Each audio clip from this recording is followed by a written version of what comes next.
Iran में भयंकर विद्रोह के बीच अब सरकार खुलेआम फांसी देने की तैयारी में जुट गई है। खबरों के मुताबिक इरफान सुल्तानी नाम के एक शख्स को आज खुलेआम फांसी दी जा सकती है। आखिर इरफान सुल्तानी कौन है, उन्होंने क्या किया है और ट्रंप की चेतावनी के बावजूद ईरान की तानाशाही लगातार प्रदर्शनकारियों को मौत के घाट उतार रही है। ऐसे में अमेरिका अब क्या ईरान पर हमला करेगा या कोई दूसरा रास्ता अपनाएगा, इन सभी मुद्दों पर बात करेंगे इस वीडियो में। कुछ रिपोर्ट्स के अनुसार सरकार विरोधी प्रदर्शनों में शामिल 10,000 से ज्यादा लोगों को गिरफ्तार किया जा चुका है। ताजा जानकारी के मुताबिक ईरानी सरकार लोगों में डर पैदा करने के लिए पहली फांसी देने की तैयारी भी कर चुकी है।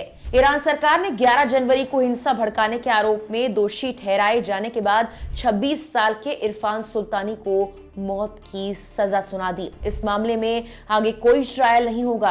परिवार को महज 10 मिनट की आखिरी मुलाकात की इजाजत दी गई है। द गार्जियन की रिपोर्ट के मुताबिक उन्हें 8 जनवरी को गिरफ्तार किया गया था।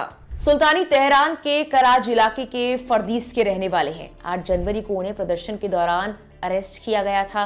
26 साल के सुल्तानी पर अल्लाह के खिलाफ जंग छेड़ने का आरोप है, जिसकी ईरान में सिर्फ एक ही सजा है, मौत। मीडिया रिपोर्ट्स के मुताबिक परिवार को 11 जनवरी को फांसी की सजा की जानकारी दी गई और 14 यानी बुधवार को उन्हें फांसी दी जाएगी। हेंगाओ मानवाधिकार संगठन और अन्य संगठनों का कहना है कि सुल्तानी के खिलाफ ना तो सही तरीके से मुकदमा चलाया गया, ना ही अपना पक्ष रखने का मौका दिया गया। उनके सारे मौलिक अधिकार छीन लिए गए और सीधे मौत की सजा सुना दी गई। द गार्जियन के मुताबिक चीन के बाद ईरान दुनिया में सबसे ज्यादा लोगों को फांसी देने वाला देश है। नॉर्वे स्थित ईरान मानवाधिकार संगठन के अनुसार पिछले साल ईरान में कम से कम 1,500 लोगों को फांसी दी गई थी। ईरान में मरने वालों की संख्या लगातार बढ़ती जा रही है। सरकार की कार्रवाई में अब तक हजारों लोगों की मौत की बात भी कही जा रही है। हालांकि इंटरनेट बैन के चलते सही आंकड़े सामने नहीं आ पा रहे हैं। इस बीच डोनाल्ड ट्रंप ने मंगलवार को चेतावनी दी थी कि अगर ईरान में अधिकारी प्रदर्शनकारियों को फांसी देना शुरू करते हैं तो अमेरिका कड़ा जवाब देगा।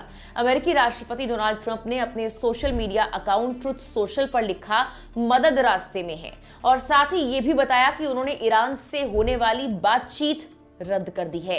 ईरान के सरकारी टीवी ने देश भर में हो रहे प्रदर्शनों में बड़ी संख्या में मौतों की पुष्टि की है। मार्टर्स फाउंडेशन के प्रमुख अहमद मौसवी के हवाले से कहा गया कि इन मौतों के लिए हथियारबंद और आतंकी समूह जिम्मेदार हैं। ईरान में अब भी इंटरनेट बंद है। इंटरनेट सेवा देने वाली कंपनी क्लाउडफेयर के मुताबिक वहां पिछले 120 घंटे यानी 5 दिन से ज्यादा वक्त हो चुका है, इंटरनेट बंद है। कई यूरोपीय देशों ने ईरानी राजदूतों को तलब कर प्रदर्शनकारियों पर हुई जानलेवा कार्रवाई का विरोध भी जताया है।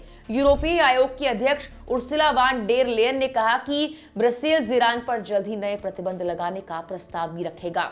वहीं रूस इसे तेहरान की आंतरिक राजनीति में बाहरी दखल बता रहा है और उसने अमेरिका की सैन्य धमकियों को किसी भी हाल में अस्वीकार्य कहा है।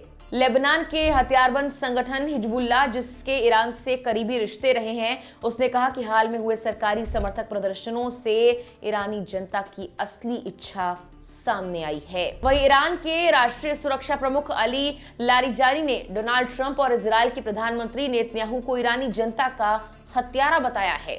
आपको बता दें कि 28 दिसंबर से खराब अर्थव्यवस्था को लेकर ईरान में विरोध प्रदर्शन शुरू हुए थे, जो अब पूरे देश में फैल चुके हैं।